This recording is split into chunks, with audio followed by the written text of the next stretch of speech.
5번째 물건입니다. 의정부 지방법원의 2024의 4202 소읍 아곡리에 농지가 2지구 대지가 1필지입니다. 전이 556.59평 대지가 118.58평 이렇게 됐습니다.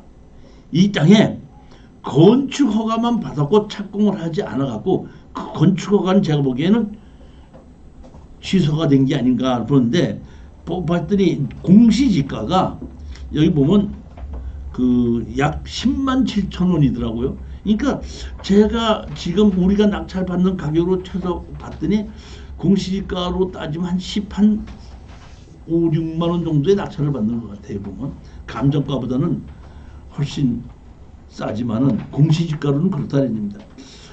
저로서는 지금 농지에 투자를 하는 것은 맥없이 시간을 놓고 기다려서 올라가는 것을 기다리는 것은 농지가 지금 그럴 시기가 아니라고 봐요. 지금 농지증을 지금 발급받는 게 농지가 하락을 많이 하고 있는데 혹시 농지가 왜 하락을 한지 아세요?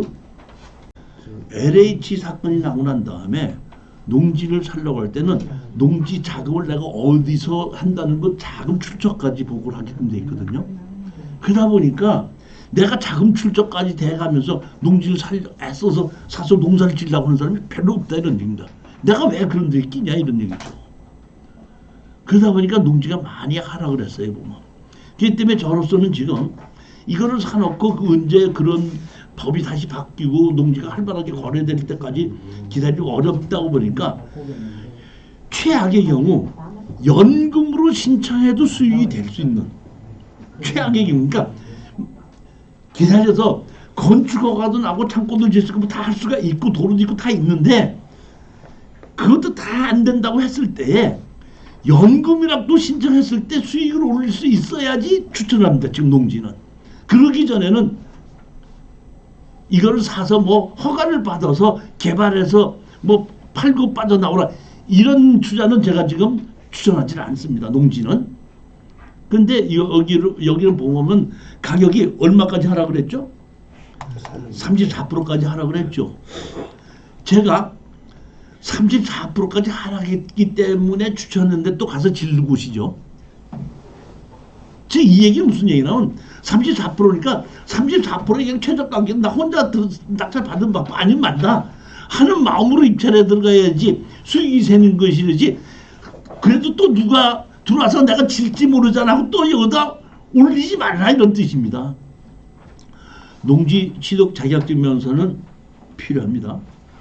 농지증에 대한 것은 제가 앞으로 한 3, 4개월 후에 그 강의를 할 것인데 농지증을 발급받는 것은 발급받지 못하는 사람 이 사람은 농지 발급받지 못합니다. 어떤 사람이냐?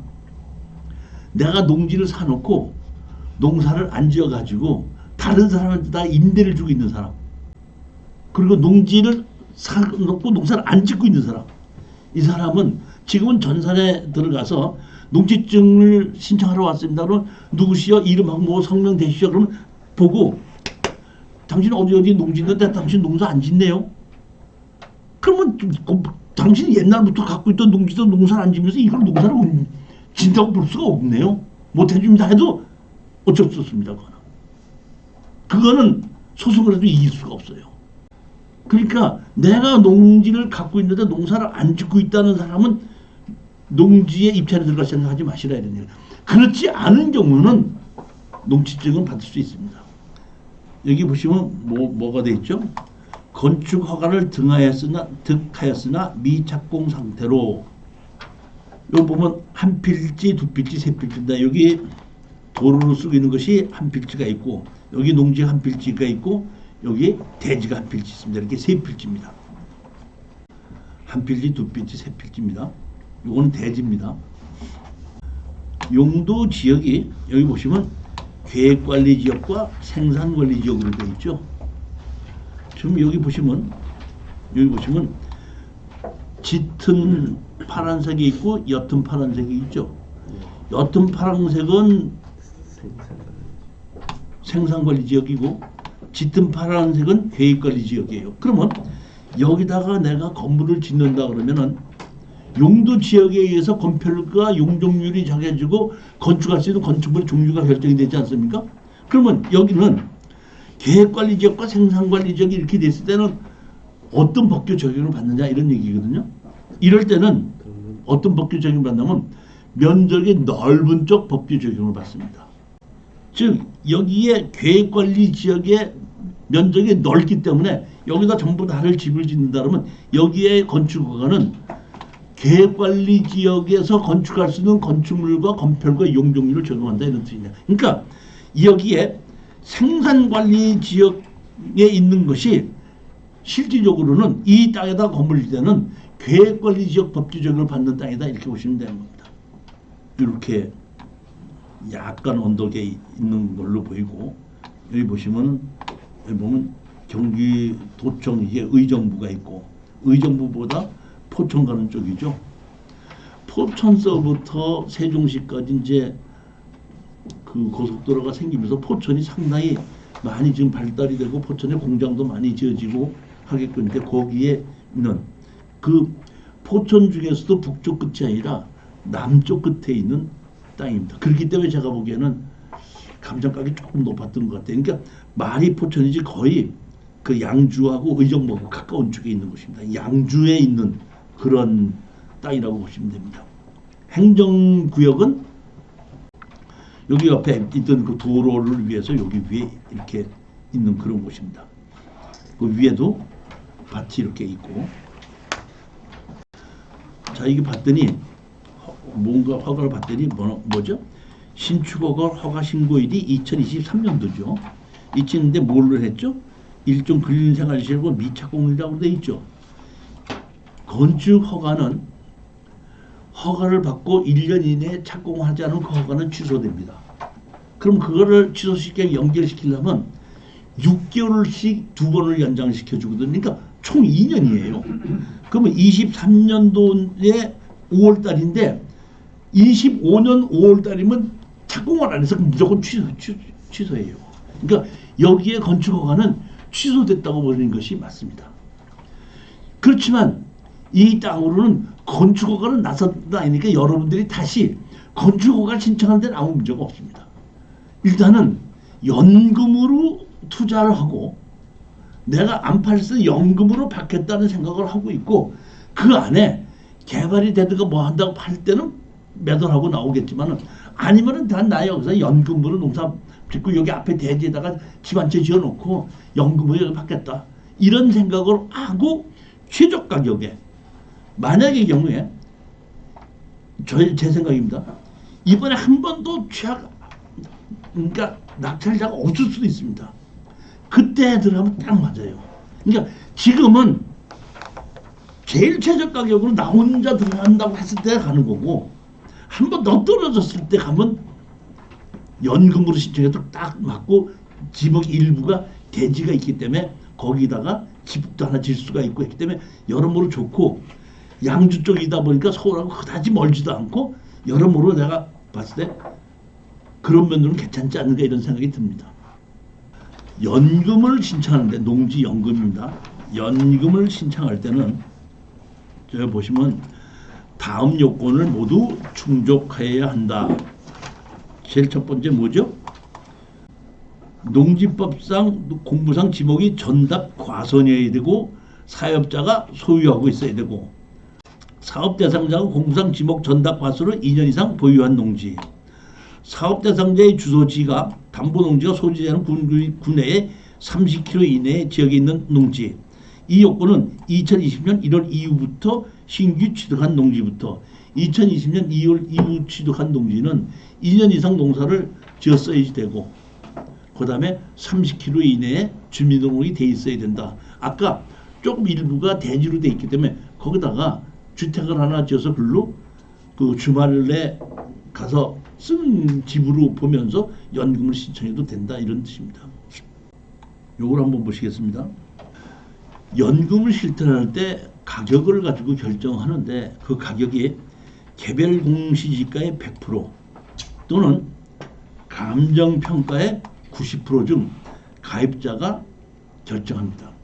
그러면은 여기에 경매가 진행됐기 때문에 그 감정가를 그대로 하냐면 그렇지 않고 새로 의뢰를 하겠죠. 새로 의뢰를 합니다. 그러면 지금 의뢰를 하는 것이 아니라 여러분이 2년 이상 지나고 30km 이상이 돼서 자격이 생겼을 때에 연금을 신청하게끔 되면은 그때 연금 권리에서 공시지가로 할 것이냐 감정가로 할 것이냐 그래서 감정가로 할 겁니다. 그러면 감정료를 내라고 그럽니다. 그 감정료를 내게끔 돼 그때 감정을 하게끔 됩니다. 우리가 이럴 수가 있죠. 감정평가라는 것이 감정사의 개인 주관이 많이 들어가죠. 그렇지 않습니까? 개인 감정 들어가기 때문에 같은 땅이라도 평당 100만 원을 할 수도 있고 90만 원을 갈 수도 있습니다. 그렇지만 100만 원짜리 땅을 50만 원을 만들 수는 없겠죠. 감정사가 감정에 들어오면은 제일 먼저 하는 일이 뭐냐면 이 땅을 다른 감정사가 감정했던 적이 있는 것부터 먼저 봅니다. 그래서 그 감정사가 먼저 감정사 어떤 식으로 얼마에 어떤 식으로 감정했다는 걸 다 보고 난 다음에 거기에 맞춰서 본인의 자기의 감정 가격을 다시 결정하게끔 됩니다. 그랬을 때에 담당자의 주관에 의해서 뭐 10% 20%는 좀 달라질 수 있지만은 먼저 사람이 담당자가 100만 원씩의 감정을 했는데 네가 경매로 낙찰을 받기를 40만 원을 받았지 않냐? 그러니까 나는 45만 원에 감정하겠다는 것은 그런 경우는 아직 못 봤습니다. 그러니까 아주 친한 감정사한테다가 야 이렇게 됐는데 이걸 감정가를 좀 이렇게 해줄 수 있지 않느냐고 제가 개인적으로 얘기했더니 아이 그거 한계가 있습니다. 어느 정도까지는 가능하지만은 그 이상은 못합니다. 그러니까 최대 한도가 먼저 사람이 했던 거에 20% 정도입니다. 감정에서 경매로 되는 감정 가격하고 그 다음에 이 연금을 주는 감정 가격하고는 조금 박하게 감정을 할 수가 있지만 그렇게 큰 차이는 나지는 않는다. 이렇게 이게 했기 때문에 지금 34%까지 떨어졌기 때문에 우리가 연금으로 판다 그러면 최소한도 80% 감정가의 80% 정도에 파는데 일시불로 팔지 않고 매달 받는 걸로 매도를 한다는 얘기고 그 다음에 몇 년 기다렸다가 팔아야 된다는 그러한 단점만 있지만은 여건만 맞으면 팔 수 있다는 건 확실하지 않습니까? 즉 최악의 경우에 연금으로라도 팔 수 있다는 것이 결정이 돼야지 제가 농지를 추천한다는 얘기입니다. 언제든지 연금을 받다가 난 이제 연금을 받지 않겠습니다 할 수가 있습니다. 언제든지. 그랬을 때에 내가 연금을 신청할 때에 고정금리로 할 것이냐 변동금리로 할 것이냐 하면은 고정금리로 하게끔 되면 여기 보시면 고정금리로 하게끔 되면 연 2.5% 변동금리로 하게끔 되면 지금 2.12%인데 이것이 뭐 이럴 수도 있고 저럴 수도 있겠지만은 쉽게 얘기해서 내가 연금을 이제 해지하겠습니다 하게끔 되면 그동안에 받았던 돈을 고정금리로 연 2.5% 정도로 갚게끔 되면은 그러면 연금에서 해지할 수도 있다 이런 뜻입니다. 연금을 지불하는 것이 종신정액형 있고 전후후학형, 수시인출형 이렇게 있습니다. 기간정액형 이렇게 있으니까 여기에 맞추는데 우리는 젊으신 분들은 이거밖에 없어요. 60세 이상은 종신형이에요. 60세 이상은.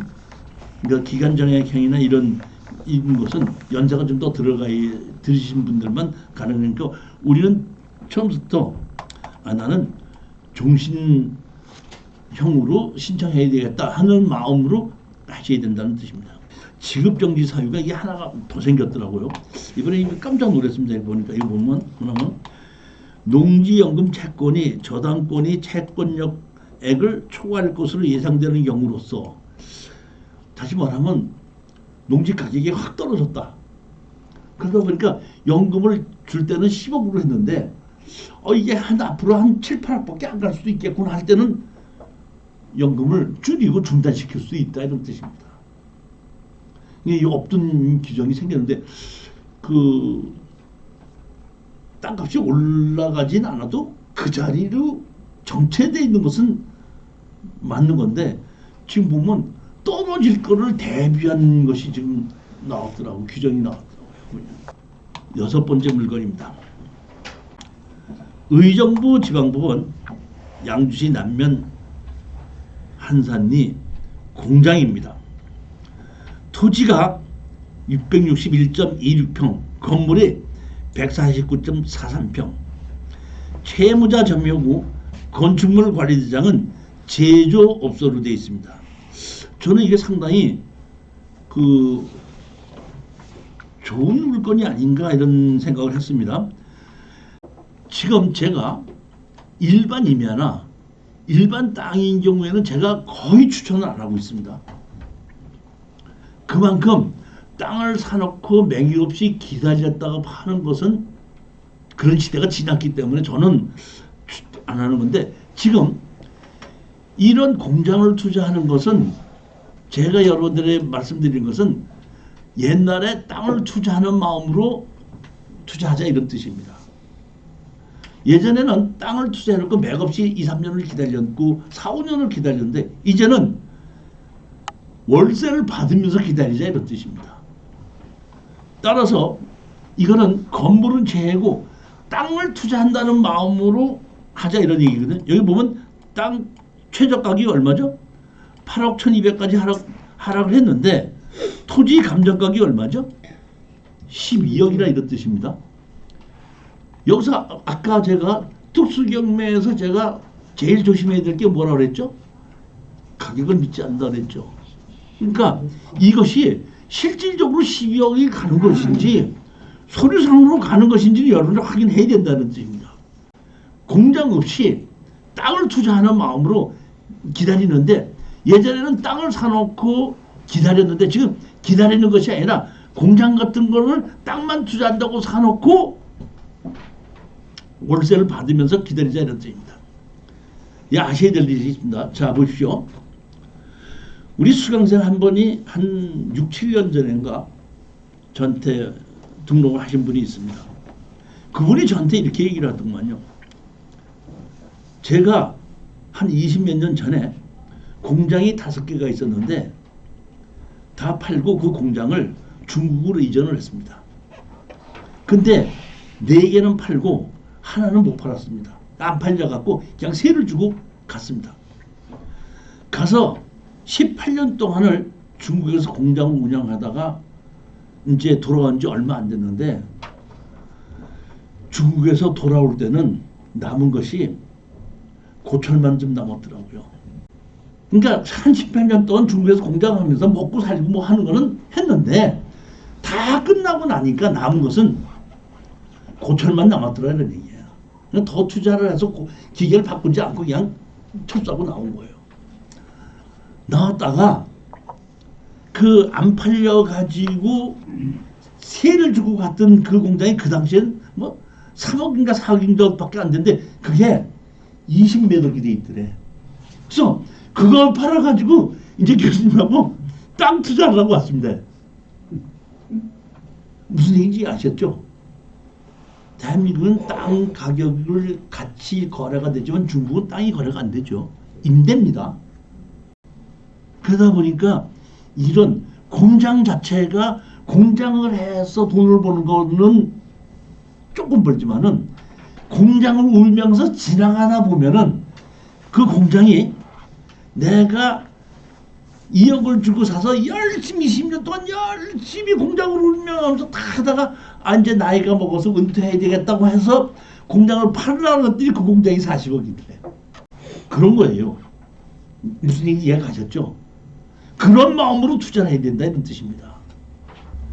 1층 공장이 이렇게 있고 이 세 동에 보면 하나 둘 세 동이 있고 여기 앞에도 다른 우리 필지가 아닌 게 다른 거에 이제 하나 있는데 이거 우리의 매도에 들어가지 않은 거니까 그 착각하지 마시라고. 여기 뒤에 3개입니다. 여기 하나 둘 세 개 있고 이 앞에도 하나가 있습니다. 뭐 용도 지역은 계획관리 지역입니다. 여기 보시면 여기 동두천역 있는 데서 왼쪽이에요. 보면 이렇게 있는 철거인데 요 앞에 있는 거는 이거는 우리 낙찰하는 게 아닙니다. 이쪽으로 그냥 들어서 이쪽입니다. 착각하지 마십시오. 여기 보시면 진입도로가 이렇게 있고 여기 오른쪽에 있죠. 이거 아니고 여기 하나 둘 세 개가 이겁니다. 하나 둘 세 개입니다. 이렇게 요건 아닙니다.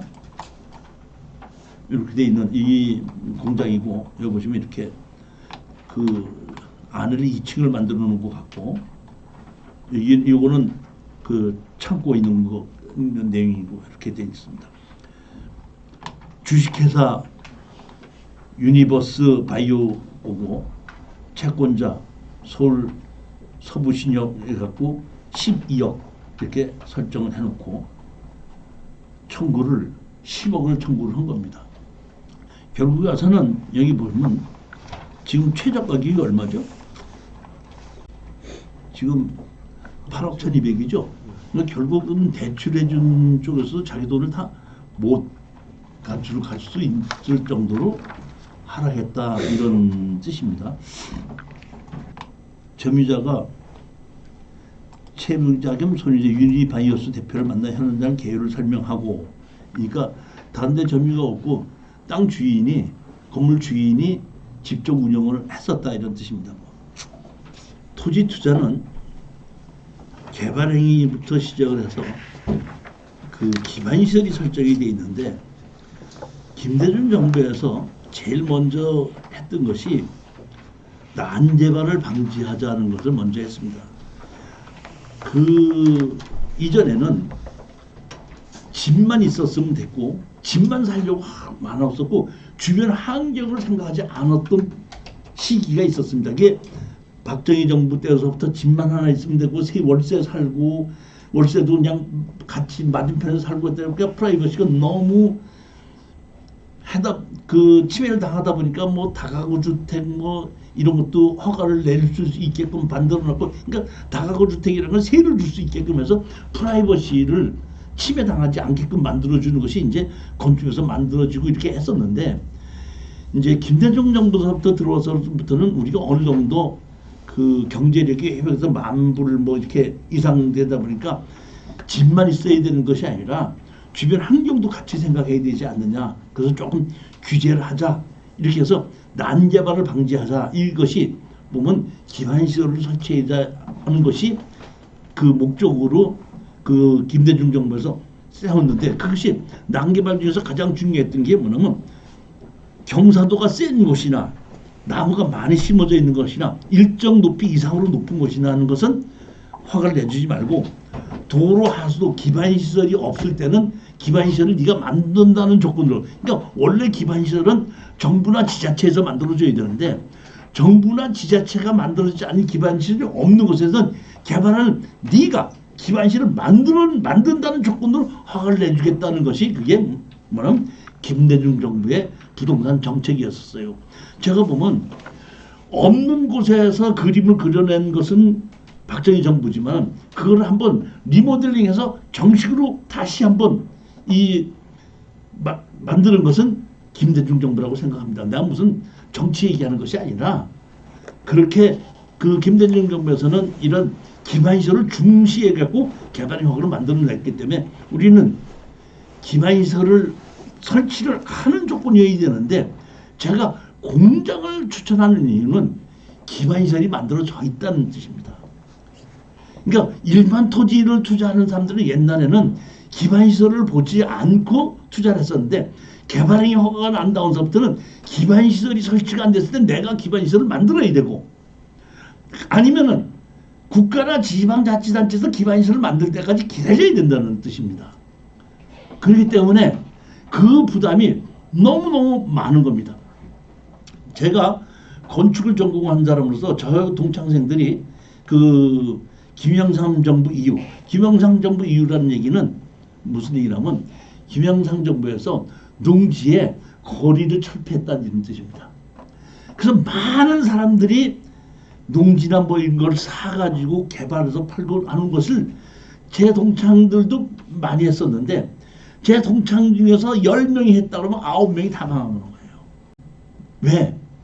땅 값을 농지가 지금 10만 원 있다가 누구든지 살 수 있기 때문에 30만 원 올랐거든요. 근데 그 옆에 대지가 얼마에 팔리면 60만 원에 팔려요. 그러니까 30만 원짜리 사갖고 60만 원에 팔면 돈이 돼 안 돼요? 그럼 얼른 그렇게 계산하는 거예요. 근데 30만 원짜리 땅을 사갖고 60만 원을 팔렸더니 기반시설 값이 20만 원이 들어가. 그러니까 50만 원이 들어갔죠. 그 다음에 시간 걸렸죠. 한꺼번에 다 팔려요. 그것도 대부분 공장이나 창고 용지를 만들어서 덩어리가 크게 팔릴 텐데 전부 다 돌레가리 같이는 전원주택지를 파는 거야. 그러니까 100평, 200평 파는 거야. 그 쪼가리 크게 파는 거야, 보면. 몇 년을 두고. 그러니까 망해, 안 망해? 뭐 때문에 망했다고? 기반시설 만드는 걸 생각을 안 했다, 이런 뜻입니다. 김대중 정부부터는 기반시설을 만들어야 되게끔 됐거든요. 그 이전에는 허가를 안 내줬다는 얘기예요. 그 이전에는, 개발하기 이전에는 기반시설이 있든지 없든지 농지는 농지전용 허가, 이면은 상지전용 허가만 받아서 건축허가를 내줬어요. 자기가 도로만 만들었으면. 그 이후에는 안 됐기 때문에 기반시설을 만들어야 되는데 그 기반시설 만드는데 그렇게 많이, 최소한도 15만원에서 20만원 들어갑니다. 기반시설 다 만들려면. 그렇기 때문에 쟤는 일반 토지를 가지고는 제가 투자를 하지 않고, 그 전에는 어떤 한 10년 전에는 어떤 것처럼 다른 사람이 개발행 허가 받아서 한참 개발하다가 중단돼 갖고 경매를 넣는 게 엄청나게 많았습니다. 다 자빠지는 거예요. 기반시설을 만들다가 다 자빠지는 겁니다. 시간 걸리다 보니까. 허가 받는데 1년 반, 기반시설 만드는데 2년 반. 그러니까 허가 받아서 기반시설까지 만들어 간 중에 다 경매로 다 나가는 거예요. 근데 지금은 거의 그런 게 안 나와요. 이렇게 하면은 망하는 걸 알기 때문에. 토지 개발해서 판다는 것은 자체가 돈이 안 되는 걸 이제 아는 거예요. 그러니까 기반시설은 국가나 지방자치단체가 만드는 데로 들어가야지 내가 기반시설 만들겠다고 들어가서는 안 된다, 이런 얘기입니다. 그러면 제가 지금 추천하는 건 뭐냐면, 공장은 뭐가 돼 있죠?